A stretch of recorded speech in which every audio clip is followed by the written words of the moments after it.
Assalamualaikum warahmatullahi wabarakatuh. Saya di sini mau mempresentasikan tentang analisis pelayanan publik dalam pengurusan SIM dalam mata kuliah manajemen sektor publik. Perkenalkan, nama saya Novel Suhadarata. Perkenalkan, nama saya Rizka Mufida. Perkenalkan, nama saya Ayu Diana Indila. Saya Rizka Sindagila. Saya akan menjelaskan latar belakang pelayanan publik merupakan kewajiban pemerintah dalam memenuhi kebutuhan masyarakat sebagaimana diatur dalam Undang-Undang Nomor 25 Tahun 2009 tentang pelayanan publik. Salah satu bentuk pelayanan tersebut adalah pengurusan SIM, surat izin mengemudi. Pengurusan SIM menjadi penting karena yang pertama berkaitan langsung dengan keselamatan berlalu lintas, menjadi syarat legal bagi seorang untuk yang berkendara sepeda motor, menyangkut kepentingan masyarakat luas. Namun dalam pelaksanaannya pelayanan SIM masih menghadapi berbagai kendala sehingga perlu dilakukan perbaikan dalam sistem pengelolaannya. Next. Nah, selanjutnya ada pelayanan SIM. Pelayanan SIM adalah layanan administrasi dari kepolisian yang dilakukan melalui Satpas. Layanan ini bertujuan untuk memastikan bahwa setiap pengemudi memiliki kemampuan dan layak untuk berkendara, sehingga tercipta pengemudi yang tertib dan aman. Seperti yang terlihat pada gambar, alur pelayanan SIM yaitu melalui satu, pendaftaran, yang kedua tes kesehatan dan psikologi, yang ketiga ujian teori, yang keempat ujian praktik, yang kelima penerbitan SIM. Selain itu, jenis layanan SIM meliputi SIM A, SIM C, dan juga SIM B sesuai dengan jenis kendaraan yang digunakan. Next. Nah, sekarang masih ada permasalahan kendala terkait pelayanan SIM. Beberapa permasalahan yang sering terjadi dalam pelayanan SIM atau di lapangan. Yang pertama itu adalah antrian panjang di Satpas. Antrian panjang itu adanya pihak ketiga yang menawarkan jasa mempercepat proses secara tidak resmi atau menunjukkan pelayanan belum efisien dan masih memakan waktu. Yang kedua ada praktik percaloan. Praktik percaloan itu adanya pihak ketiga yang menawarkan jasa mempercepat proses secara tidak resmi. Yang ketiga ada proses dianggap rumit.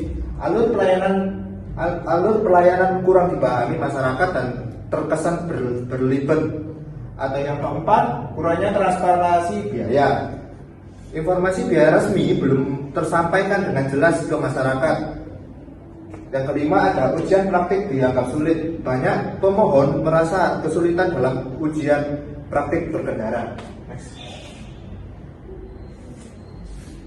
Jadi untuk selanjutnya yaitu ada pengelolaan SIM. Pengelolaan SIM sendiri yaitu merupakan suatu proses pengaturan, pelayanan, dan pengawasan dalam penerbitan serta memperpanjang SIM oleh Polri agar tertib, transparan, dan mudah diakses oleh kaum masyarakat luas. Yang pertama yaitu ada digitalisasi. Pengelolaan SIM berbasis teknologi yaitu SIM online dan aplikasi Korlantas. Yang kedua ada standar operasional prosedur yaitu SOP. SOP di sini mengatur pelayanan dari pendaftaran, tes hingga penerbitan dan menentukan waktu pelayanan agar lebih pasti. Tujuannya yaitu pelayanan lebih terstruktur, jelas, dan tidak terbelit-belit.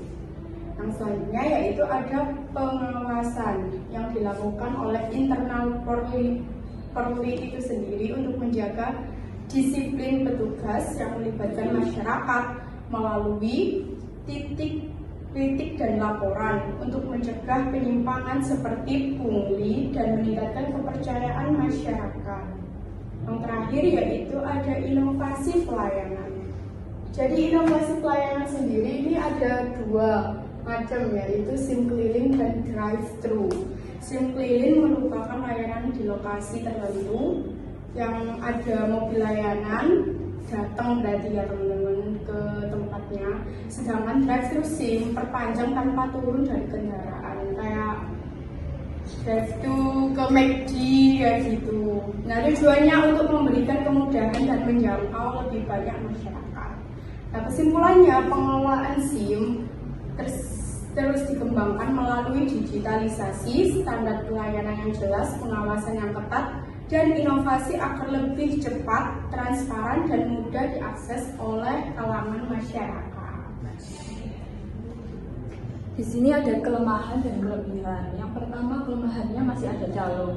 Jadi masih adanya pihak ketiga seperti calo yang mengganggu integritas pelayanan. Yang kedua, pelayanan masih lambat. Nah, antrian yang panjang menunjukkan pelayanan masih tidak efisien dalam memanfaatkan waktu. Yang ketiga, ada kurangnya transparansi.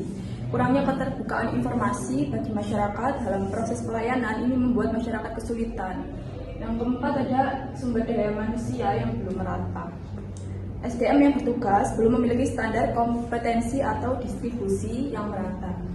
Lalu ada kelebihan. Yang pertama, sistem sudah modern dan digital. Penggunaan teknologi digital membuat layanan lebih sistematis dan lebih simpel.